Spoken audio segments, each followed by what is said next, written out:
हो गया। चलो भाई देखते हैं आज हम लोग प्रिज्म के बारे में, जिसका जितना फार्मूला निकलती है उसको मैं क्या कर लेंगे, उसका मेंशन कर लेंगे, जो भी है निकाल लेंगे। तो प्रिज्म जो होता है उनका जो 3 वो सतह होता है, आप 3 कॉपियाँ लीजिएगा, इसको इस तरह रखिएगा, एक नीचे से लगा दीजिएगा, वही क्या हो जाती है, प्रिज्म हो जाती है, जो आयत की आकार की होती है। नहीं सॉरी, हाँ त्रिभुज के आकार की। देखो आयत के आकार की नहीं ना, देखो क्या होती है, मान लेते हैं कि ये इस तरह बनी होती है और इसी को क्या कर दिया जाता है ना, उठा दिया जाता है, इस तरह समझ लीजिएगा। देखिए प्रिज्म का जो भी बेस हो सकता है, कुछ भी हो सकता है, ठीक ना, प्रिज्म का बेस कुछ भी हो सकता है। हो सकता है का मतलब आपका वर्ग हो सकता है, त्रिभुज हो सकता है, ठीक है, समचतुर्भुज हो सकता है, ठीक ना, कुछ भी दे सकता है। कहेगा कि एक समचतुर्भुज चाहे एक वर्ग, जो ये एक वर्ग उसका आधार उसका क्या है, वर्गाकार है, फिर वर्गाकार के साथ कुछ भी समबाहु त्रिभुज है, कुछ भी दे सकता है, उसको टेंशन नहीं लेना है, ठीक ना। तो देखिए ऐसे करके और ऊपर क्या कर देता है, उठा देता है 3, जैसे मैं कैसे मैं आपको दिखाऊं, कभी देखना कि प्रिज्म जो होती है ना, इस तरह कमल का फूल जैसे इस तरह होता है ना, इस तरह निकालोगी ना तो इस 4 गो सतह इस तरह दिखेगा, मतलब चारों ओर से रहती है। आप देखेंगे कि 3 गो ओर से ना, देखिए मान लीजिए बेस हुआ, इस पर भी जुड़ी रहती है, इधर से भी जुड़ी रहती है, इधर से भी जुड़ी रहती है, इधर से भी जुड़ी रहती है। आप इसको खोलते हैं चारों ओर से इस तरह देख रहे हैं ना, आप खोलेंगे तो ये शेप कुछ भी चीज़ की दिख सकती है, त्रिभुजाकार की दिख सकती है, वर्गाकार की, समबाहु त्रिभुज, समचतुर्भुज, कुछ भी दे सकती है, ठीक ना। अब तो मेरे पास 3 डायमेंशन मतलब बोर्ड नहीं है, मतलब जो भी है डिजिटल की मैं आपको दिखा दूं कि इस तरह करके इस तरह, ठीक ना, तो मैं बस वही कर सकता हूँ। जैसे कि कुछ भी रह सकता है, समचतुर्भुज रह सकता है, ठीक ना, और उसका क्या कर दे सकता है कि उसको उठा देगा इस तरह, इसको क्या करेगा, इस तरह उठा देगा, देख रहे हो आप, इसको इस तरह खोल लो, इसको ये वाला इस तरह खोल लो, वो पीछे वाला का उस तरह खोल लो, यही मतलब इसी तरह का होता है आपका क्या, प्रिज्म, ठीक है ना। तो प्रिज्म को निकालने के लिए आपको सब कुछ बताए हैं, वृत्त का बताए थे, वृत्त से कैसे बेलन निकाला जाता है, बेलन से बताएं कि शंकु कैसे निकाला जाता है, बताए थे ना, और शंकु से ही बताएंगे कि छिन्नक का फॉर्मूला कैसे निकाला जाता है। फिर फार्मूला तो सिर्फ आप याद किए हैं πr² और 2πr, इतने ना याद किए हैं, और 6-7 में तो आप पढ़े ही हैं, उससे तो याद ही हो जाएगा। तो बस हम यही बस गुनाह किए हैं कि 2πr याद करवा दिए हैं और πr², और कुछ नहीं याद करवाए हैं। चाहे आपका घन हो घनाभ हो, सब कुछ बेसिक से ही बताया गया, कंसेप्ट वाइज ऐसे ऐसे जो भी करना था बताई गई है। तो फार्मूला यहाँ नहीं रटवाई जाती है, बस उसके बारे में सिर्फ बता दी जाती है। मैंने आपको 10 में पढ़ाया, आपको कोई फार्मूला याद नहीं की होंगी, उतना मेरी गारंटी है। बस समझा दिया गया कि इससे ये निकलता है, इससे ये निकलता है, आप भूल जाए तो उसकी बात है, रिवीजन कर लेना, एक बार में तो कोई चीज़ आती नहीं है। चलिए तो मैं क्या करता हूँ, आपको हम निकाल लेते हैं बेलन से ही निकाल लेंगे हमारा सब क्या, प्रिज्म का। आपका प्रिज्म का पढ़ेंगे तो लास्ट में एक संपूर्ण पृष्ठ का क्षेत्रफल आएगा कि नहीं, बोलिए, संपूर्ण प्रिज्म का संपूर्ण पृष्ठ, प्रिज्म का क्षेत्रफल, हाँ प्रिज्म का संपूर्ण पृष्ठ का क्षेत्रफल, संपूर्ण प्रिज्म का संपूर्ण पृष्ठ, प्रिज्म का क्षेत्रफल कुछ भी है इस तरह, या प्रिज्म बना दिए हैं का, प्रिज्म का संपूर्ण पृष्ठ का क्षेत्रफल नहीं। चलिए मैं क्या करता हूँ, बेलन से ही हमारा सब क्या करूँगा, फार्मूला निकाल देंगे। जब याद रखे रहिएगा कि कोई प्रिज्म को फार्मूला कुछ भी पूछे तो बेलन को याद करना, ठीक है, देखना कैसे निकलता है। आपको तो पता है, मैं इसको यहाँ लिख देता हूँ, πr²h, बेलन का आयतन क्या होती है, πr²h, यही ना होती है, बेलन का आयतन क्या होती है, πr²h। तो हम इससे ही प्रिज्म का निकाल लेते हैं, इसी से हम क्या कर लेते हैं, प्रिज्म का निकाल लेते हैं। अच्छा प्रिज्म जरूरी है बनाना, प्रिज्म का आयतन निकाल लेते हैं। हमें तो पता है कि बेलन का आयतन है, ठीक, ये क्या है? बेलन का आयतन है। बेलन का आयतन जो है ना वो उसी से हम जनरेट करके क्या निकालूंगा? प्रिज्म का आयतन। आपको तो ये दिखती होगी कि ये किस चीज़ का फार्मूला है?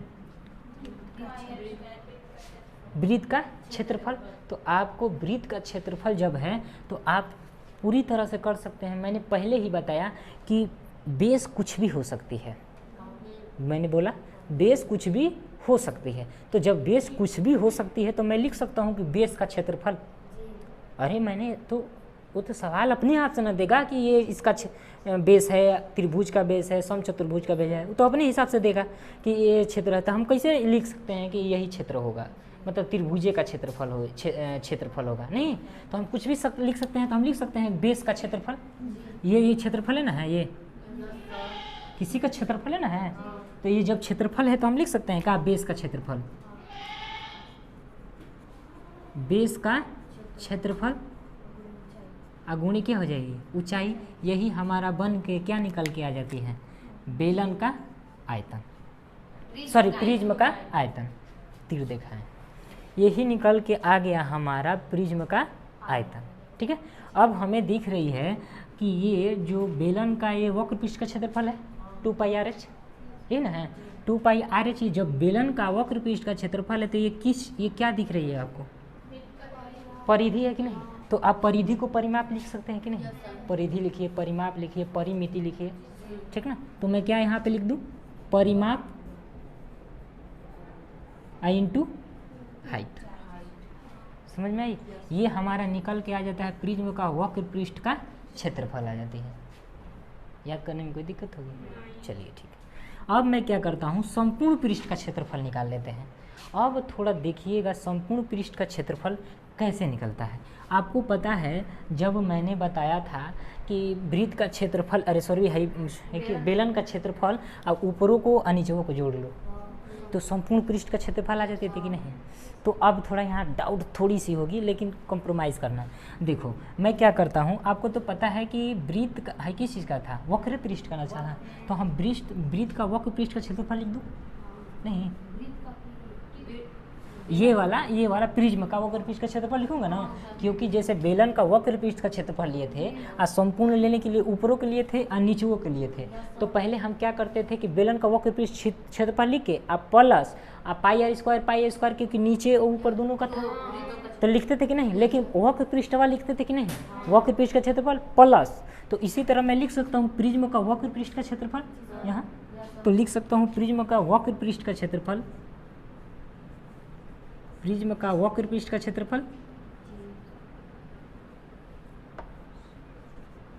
वक्र पृष्ठ का क्षेत्रफल अब प्लस। अब देखना यहाँ पे थोड़ी सी डाउट होगी, क्या कोई दिक्कत है? नहीं दिख रही है? प्रिज्म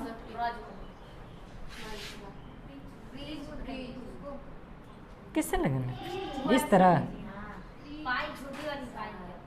अच्छा ये वाले, अच्छा प्रिज्म लिखा गया था, कोई बात नहीं। प्रिज्म, कोई प्रिज्म भी कहता है, आप नहीं सुने हैं तो कुछ कोई टीचर पढ़ाता है तो प्रिज्म ना लिखिए प्रिज्म कहा देता है।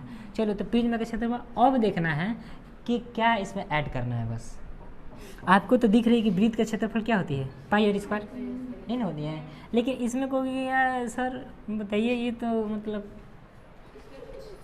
अरे देखो वहाँ पे मैंने सर्कल भी हो सकती है, सर्कल से भी उठा सकती है कि आधार का क्षेत्रफल यानी वृत्त का क्षेत्रफल πr² नहीं। तो मैं क्या कर सकता हूँ, यहाँ पे लिखूँगा 2 इसका क्षेत्रफल या इसका क्षेत्रफल। अब कहिएगा कि सर वो तो बढ़ा रहे थे प्रिज्म, आए मैं घुस रहे हैं कारण क्षेत्रफल में नहीं। तो आप इसमें थोड़ा याद रखे रहिएगा कि 2 बेस ऑफ एरिया होगा, यानी आधार का क्षेत्रफल। अरे होके भगाओ ना, बकरी चिल्ला रही। तो समझ में आई? समझ में आई? बस यही लगाना है 2 आधार का क्षेत्रफल। आप कहिएगा कि 2 कहाँ से आया, तो इसी से रिलेटेड करिएगा, ये वाला ठीक ना। इसी तरह हम भी याद किए हैं। अब नहीं तो फिर कितना फार्मूला याद करना है, सब एक ही में मिल जाएगा। ठीक है, तो यही हमारा प्रिज्म का क्या बन जाती है? सब फार्मूला है, इससे अब बाहर नहीं पूछेगा। बस समझ में आई? अब इससे हम क्या कर लेते हैं, सवाल बना लेते हैं। ठीक है, आपका एक सवाल था इसीलिए कि आप मतलब भयभीत ना हो गया। देखो भाई इसी से प्रिज्म का ही क्वेश्चन है, बोल रहा है कि एक लंब, कहाँ है जी 8 नंबर ना, एक लंब प्रिज्म का आधार समचतुर्भुज है। आधार कह दिया कि नहीं समचतुर्भुज है, मैंने उसी समय बोला आधार कुछ भी हो सकती है। फिर बोला है कि यदि लंब प्रिज्म की ऊंचाई 5 सेंटीमीटर है, जो भी प्रिज्म की ऊंचाई कितनी है 5 सेंटीमीटर है, तो हम कह सकते हैं कि h बराबर आपका 5 सेंटीमीटर हो जाएगा। फिर बोल रहा है कि पार्श्व पृष्ठ, देखो पार्श्व पृष्ठ का मतलब हम पहले बताएं, कोई बताएगा कि पार्श्व पृष्ठ मतलब होता क्या है? क्या वक्र पृष्ठ का, वही ना, यानी वक्र पृष्ठ का क्षेत्रफल आपका, वक्र पृष्ठ का क्षेत्रफल कितना दिया है 80, नहीं बोला है, पार्श्व पृष्ठ का क्षेत्रफल 80 सेंटीमीटर स्क्वायर, नहीं वर्ग सेंटीमीटर लिखा है। तो आधार की भुजा होगी, आधार की भुजा का मतलब आपको समचतुर्भुज, यानी समचतुर्भुज का मतलब उसका ए निकालना है, ए को ना भुजा बोला जाता है। तो आपको याद होगा फॉर्मूला, इसमें से देखेंगे तो वर्ग का पार्श्व पृष्ठ का क्षेत्रफल या वक्र पृष्ठ का क्षेत्रफल का यही फॉर्मूला है। तो हम लिख दूँ का परिमाप अगुणे हाइट, इसका क्षेत्रफल निकालने के लिए किसका, प्रिज्म का, इसको मिटा देते हैं क्योंकि इसका यूज नहीं है, नहीं हमको जगह मिल जाएगा है? चलो जाने दो मिटेंगे। प्रिज्म का वक्र को हो या पार्श्व को हो, बात तय की है, पार्श्व पृष्ठ का क्षेत्रफल बराबर का मतलब परिमाप आई इंटू क्या होती है h होती है। आपको परिमाप तो नहीं पता है, लेकिन हमें पता है कि समचतुर्भुज है, और सम जब चतुर्भुज होगा, सम का मतलब बम इक्वल, और चतुर्भुज का मतलब समझते ही है चतुर्भुज, आपको पता है सम चतुर्भुज ऐसे ही न बनती है। और जब सम है तो ए मान लूँ क्या, हाँ सॉरी 4a हो गया, ए में इसका मतलब इसका परिमाप हो जाएगा कि नहीं 4a, तो परिमाप की जगह 4a रख दूँगी नहीं, हाँ यहाँ पे रख दूँ क्या 4a, बताइएगा जनाब। इंटू हाइट का मान दिया है 5 बराबर इसका मान दिया है 80, बस रख दीजिए ना, आपका आंसर आ जाएगा ना। देखो 8 से काटेंगे तो 20 हो जाएगा, अब इससे काटेंगे तो 4 हो जाएगा, यानी भुजे ने पूछा था, आपका आंसर तैयार।